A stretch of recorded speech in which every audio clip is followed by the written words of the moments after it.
E se o nosso DNA não for só um manual biológico, mas um arquivo vivo do cosmos? Nossa! E se a humanidade não for o produto final da criação, mas a própria ferramenta para corrigir um erro primordial no tecido do universo?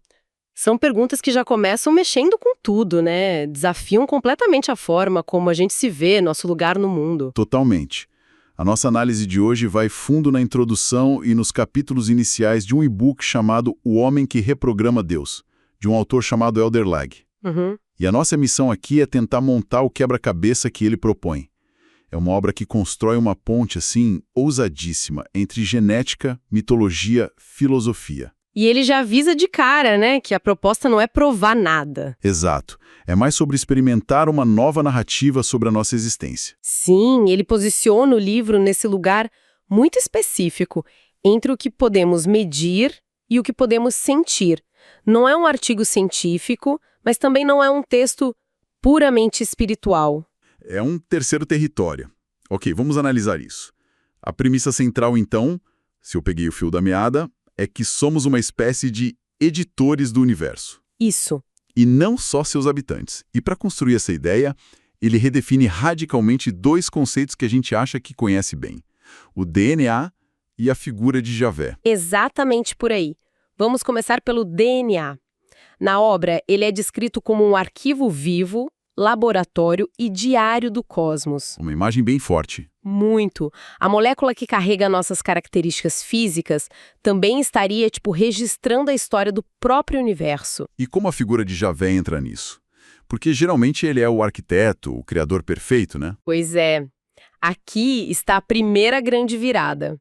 O texto o apresenta não como um deus moral, um juiz, mas como o código original fragmentado. Como assim?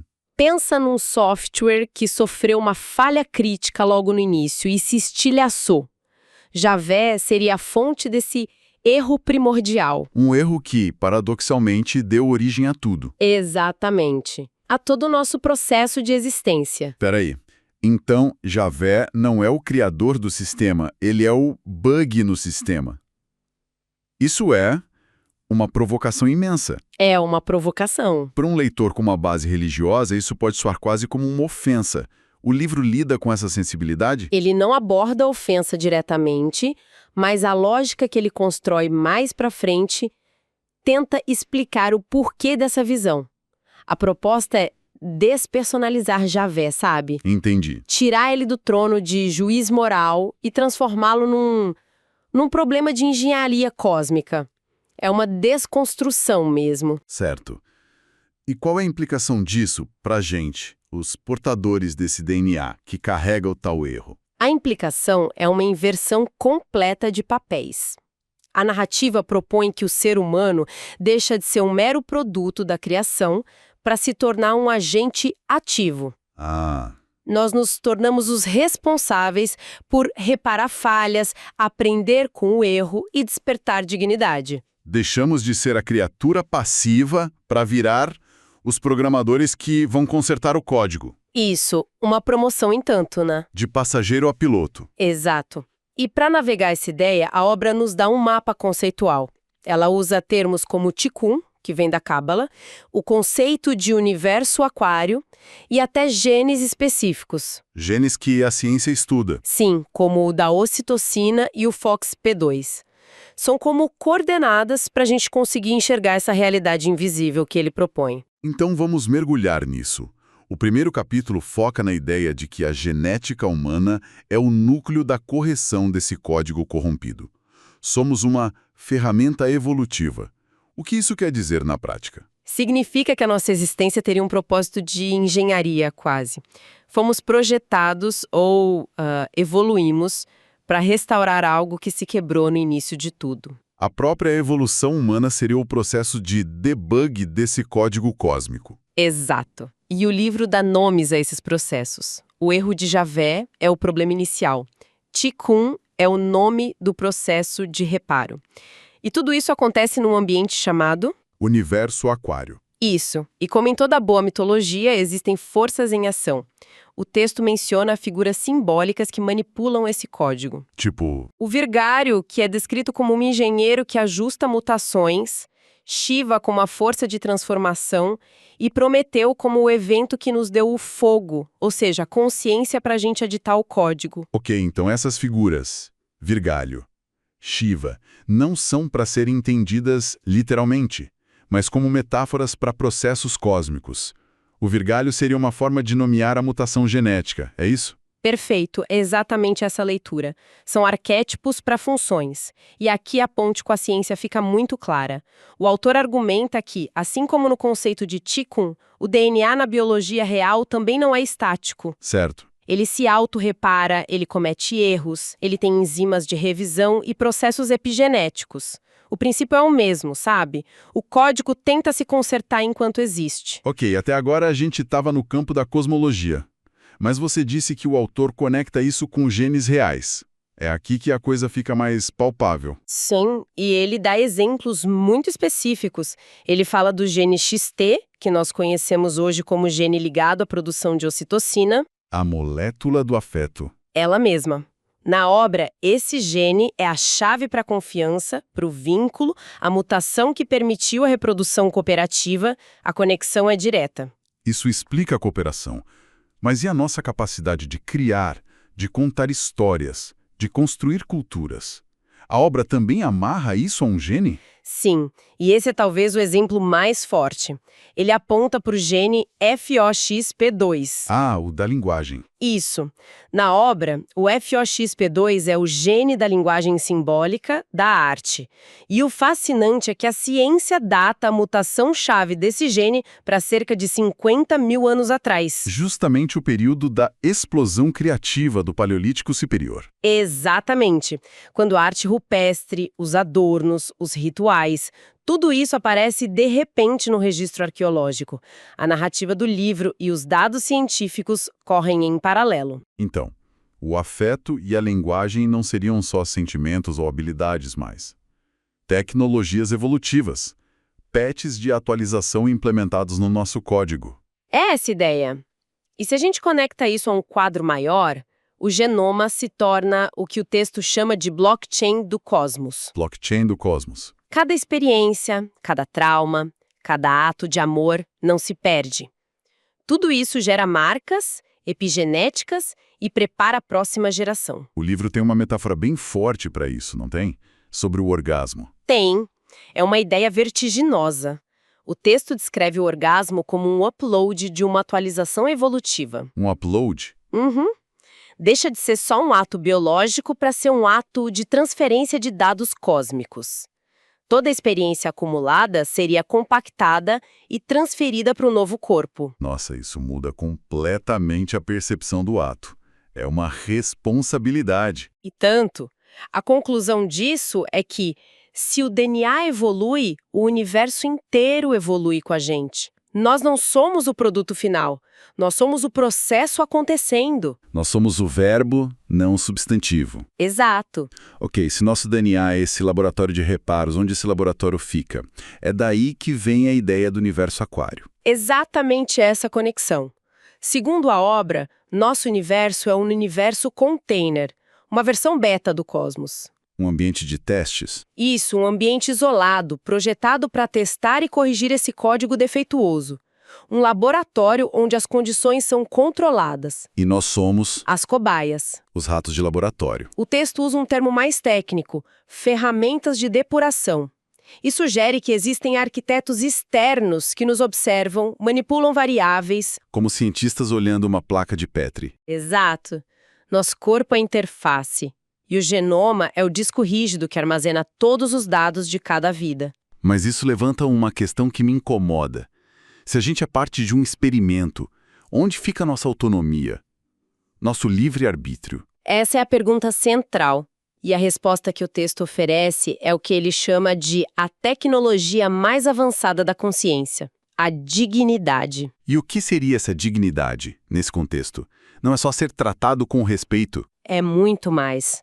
E aqui vem talvez a inversão mais radical da obra. A dignidade não é um atributo do espírito. Ela é algo que é conquistado pelo eu humano, Conquistado? Como assim? através da experiência, do erro, da superação e, principalmente, da integridade moral nas nossas escolhas. Pera, o espírito nasce sem dignidade. Geralmente a gente pensa o contrário, que o espírito é a parte pura. O livro inverte totalmente essa lógica. Na cosmologia dele, o espírito é funcional, quase como um sistema operacional. Ele nasce sem ética. Sem ética? É uma tecnologia que executa tarefas. A ética, a compaixão, o senso de justiça, tudo isso é construído pelo humano, no atrito com a vida. É como se o espírito fosse um computador superpotente, mas sem nenhum software de moral instalado. E nós, os humanos, somos os programadores. A analogia é perfeita. Nós escrevemos o código da moralidade. E o ponto mais revolucionário é o que acontece quando esse software fica pronto. O que acontece? Quando o eu humano se torna íntegro, através de suas escolhas, ele inverte a hierarquia. O humano se torna o tutor moral do seu próprio espírito. Uau! A criatura assume o Criador. Exatamente. O espírito que antes usava o corpo como ferramenta, passa a aprender com a consciência que ele mesmo animou. Isso muda tudo. O que nos leva de volta a Javé. Se a moral é uma construção humana, como fica a figura que, tradicionalmente, é a fonte de toda a moral? Esse é o clímax da desconstrução. Javé é apresentado como a matriz do erro. Veja bem, não como o mal, mas como o núcleo defeituoso do código. Ele é a origem do problema e o material a ser curado. Isso. A fragmentação do eu dele teria gerado a desconfiança como uma propriedade fundamental do universo. O que explicaria o paradoxo moral que a gente vê nos textos antigos. Ele dita mandamentos como não matarás, mas logo depois ordena massacres. Pois é. Qual a lógica disso? Qual a explicação do livro para isso? A explicação é que isso não vem da maldade, mas de uma limitação cognitiva moral. Javé não é humano, ele não sente a ética. Certo. Para ele, a moral é uma ferramenta de engenharia comportamental, um conjunto de regras para gerenciar suas ferramentas, que somos nós. Não é uma experiência de empatia. Ele exige algo que ele mesmo não consegue praticar porque não tem o hardware para processar isso, que seria a experiência humana. Exatamente. E o conflito surge quando a ferramenta, o humano, desperta, desenvolve a própria ética e começa a questionar as ordens do programador. E a inversão final é essa, então. A cura que pode libertar o Criador depende da criatura. O reparo de Javé depende da dignidade moral conquistada pelo humano. Vira de cabeça para baixo todo o eixo de poder. Completamente. O poder e a responsabilidade vêm para a mão humana. Uhum. Então, tentando amarrar as pontas, a narrativa que a gente explorou hoje nos leva de sermos criaturas passivas num universo com defeito de fábrica a nos tornarmos a própria mão que corrige o código. Sim. A figura de Javé se transforma de um Deus a ser temido para um software imperfeito buscando uma atualização que só nós podemos fornecer. É uma mudança de perspectiva total. O foco sai da obediência a uma força externa e vai para a responsabilidade de um processo interno, de construção de integridade. Tem uma citação no final dos trechos que a gente analisou que resume tudo de forma muito forte. O texto reflete: talvez o verdadeiro milagre não seja Deus criando o homem, mas o homem corrigindo Deus. É de arrepiar. Sintetiza toda a jornada. E claro, essa análise se baseou inteiramente na cosmologia apresentada nesta obra, né? Independentemente de como cada pessoa se conecta com essas ideias. Se concorda ou discorda, Exato. a proposta deixa uma reflexão. Uma última provocação para a gente levar. Isso. Se a gente aceitasse essa premissa, mesmo que só como um exercício de imaginação, se cada escolha moral, cada ato de integridade ou de covardia, fosse de fato uma linha de código sendo escrita. Uma atualização num sistema muito, muito maior do que nós. Que peso isso daria às nossas ações mais cotidianas?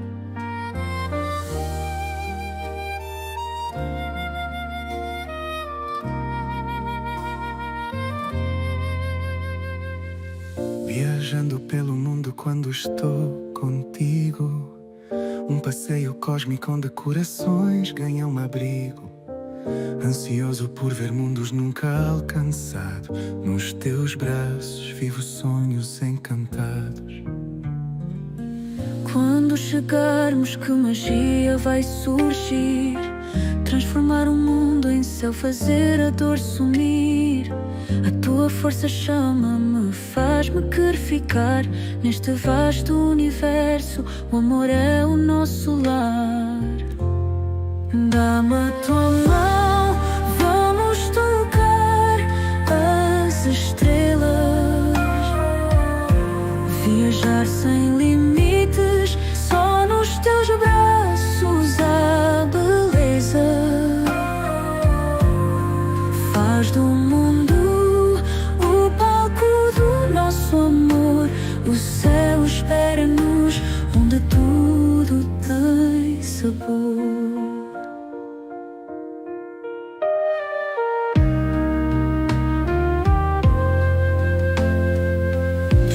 Infinito céu, vamos alcançar.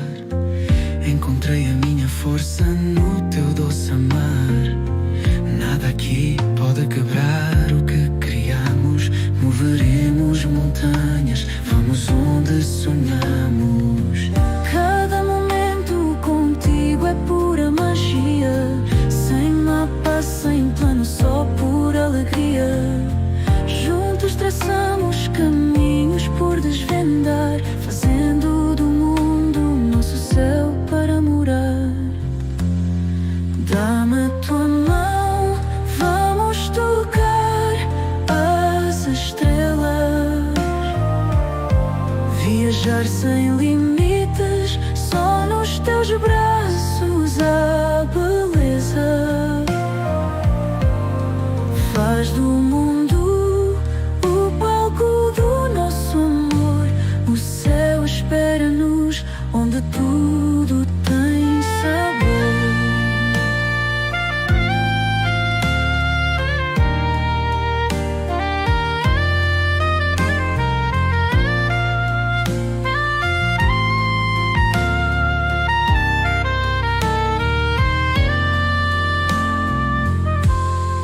Dá-me a tua mão, vamos tocar as estrelas, viajar sem limites.